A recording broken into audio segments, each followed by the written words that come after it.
fait, je vous ai dit magazine, j'aurais plutôt dû parler de littérature. Oui, parce que la presse parle beaucoup de livres. Je pense qu'elle prépare les longues soirées d'hiver pour que vous ayez de quoi lire au coin du feu.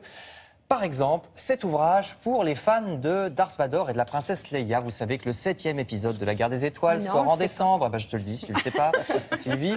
Voici donc Star Wars décrypté dont parle, c'est un livre dont parlent évidemment tous les sites internet spécialisés comme celui-ci. Alors c'est pour les dingues, autant le dire tout de suite, ça fait 600 pages.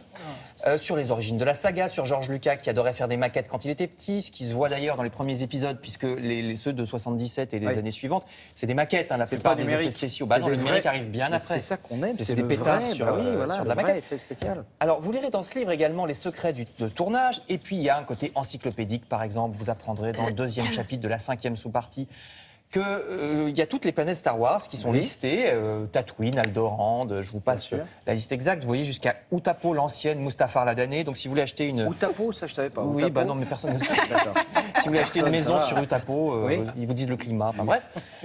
Donc si vous avez un maniaque dans votre entourage, maniaque de la Guerre des Étoiles, ça s'appelle Star Wars décrypté, c'est aux éditions Bartilla. C'est pas beau, moi j'ai envie de vous dire, c'est pas beau de se moquer des fans, voilà. Parce que moi j'en suis un, je peux vous dire que c'est le genre de bouquin que je pourrais acheter. Mais soyez contents, ça vient de sortir. Surtout avec ce regard-là comme ça. C'est le regard, de toute façon, c'est le regard du fan. Le fan est dangereux.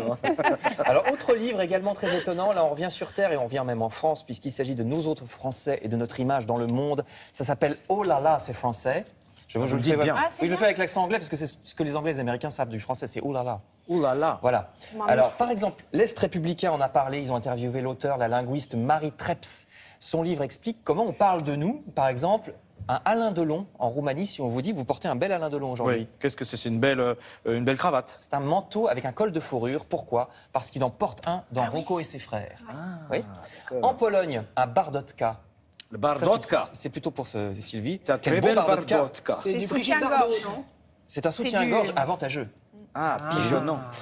Et un Belmondo en russe. Oui, c'est un chapeau. Un beau Belmondo. Pas du tout, c'est un vantard. C'est quelqu'un qui croit qu'il est irrésistible. C'est pas très gentil. Franchement, j'y peux rien, c'est du russe. Bon. Alors, donc vous voyez qu'on a une image de gens satisfaits d'eux-mêmes, portés sur la gaudriole, et nous sommes aussi sales et feignants, puisque dans la plupart des langues, faire quelque chose à la française, par exemple en hollandais, ça veut dire bâcler le travail.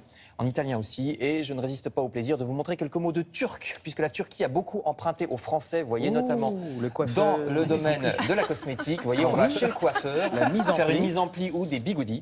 Et ben ça vient de là. Et ça s'écrit comme ça. Non, mais ça vient de là, ça veut dire que nous, nos... Non, c'est l'inverse. C'est eux qui nous ont piqué tout ce qui a trait à la beauté, à la mise en beauté. Et qui l'ont turquisé. Oui, je ne sais pas si ça se dit. L'orthographe turque. D'accord.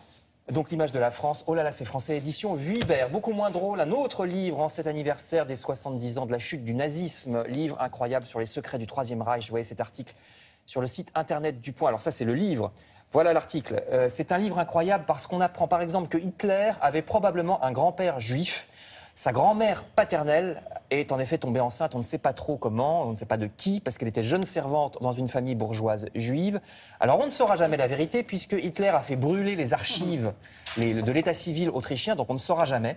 Autre zone... C'est quand même curieux parce que à chaque fois on a le droit, on ne saura jamais, et pourtant on nous ressort quand même à chaque fois le grand-père juif, mais on ne saura jamais. Vous avez les indices. Non, mais le bouquin est bien fait parce qu'il vous sort tous les indices et on se dit c'est pas possible. S'il a mis autant d'acharnement à aller chercher en Autriche tel fichier, à le faire ramener à Berlin, à le lire, à le brûler, on se dit bon, c'est qu'il y avait baleine sous gravillon. Autre zone d'ombre, comme dit le magazine Historia, la santé de Hitler, parce qu'on sait qu'il était dérangé dans sa tête, mais pas que dans sa tête. Il se faisait prescrire environ 80 drogues, et des injections de caféine, des hormones, des stimulants, jusqu'à 80 substances. Il ne dort presque plus à force de se faire prescrire tout et n'importe quoi. Il a Parkinson, de l'artériosclérose, il ne digère plus rien, se roule par terre quand il est contrarié. Il a l'air d'avoir 75 ans alors qu'il en a 50. Donc tout ça incroyablement raconté avec les dossiers médicaux et d'autres choses. Il n'y a pas que ça. Et là, ce sont des faits. Là pour le coup, c'est pas de la conjecture. Ils ont trouvé vraiment le toubib qui lui prescrivait les machins. Donc les secrets du Troisième Reich, ça sort en poche, édition Tempus. Enfin, je termine avec plus amusant ce dernier livre qui vous inspirera ou pas pour vos menus, madame, monsieur. Ça s'appelle Les gastronomes de l'extrême. Vous voyez l'article dans Marie-France. C'est des menus rapportés par les explorateurs au fil de l'histoire. Que mangeait Marco Polo, les pirates ou les broussards des empires coloniaux. Quand il fallait trouver, il mangeait par exemple des fourmis au miel, de l'estomac de requin ou du foie de chien au gras, j'en passe, et des meilleurs ou des pires. Et bon appétit, parce que vous êtes bien sûr. En train de tartiner votre petit... Foie de chien au gras, édition du Trésor. Ça tient encore. Oui. Ah bah oui, quand on a froid. Le voiture. Voilà.